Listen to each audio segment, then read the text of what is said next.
Bonjour, bienvenue sur ma page Les Impôts et moi. Si c'est votre première fois, abonnez-vous, likez, partagez. En passant, bonne fête à tous les mamans à travers le monde. Happy Mother's Day to all mothers across the world. Dans ma dernière vidéo, je disais justement que être résident au fin de l'impôt et être résident au fin de l'immigration, c'est pas la même chose. Donc, on peut être au Canada, on n'a pas un statut, on n'a pas un statut de résidence. Donc, on n'est par exemple pas citoyen, on n'est pas résident permanent, on n'est pas un travailleur, on n'a pas un statut de travailleur. Donc, on peut être ici, on n'a pas un statut reconnu par immigration, mais on peut quand même être un résident au fin de l'impôt.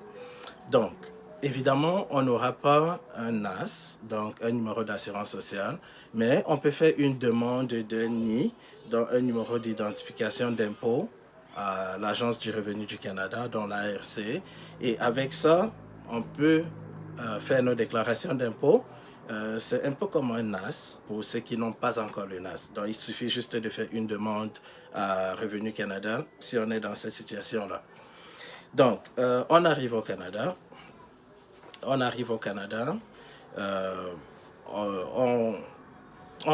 se considère résident au fin de l'impôt. Donc, on peut se considérer résident au fin de l'impôt si nous avons des liens. On a suffisamment de liens ici au Canada. Donc, par exemple, on a une famille, on a des comptes bancaires, on a des biens, par exemple.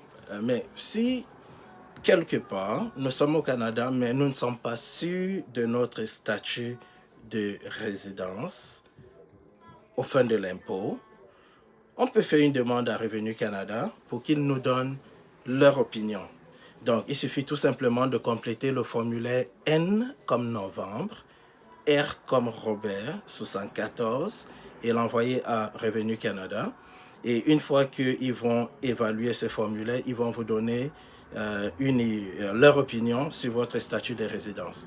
Donc, ça, c'est si vous ne connaissez pas votre statut de résidence. Donc, en fonction de ça, vous pouvez bien évidemment faire vos déclarations ici et recevoir des prestations auxquelles vous avez droit.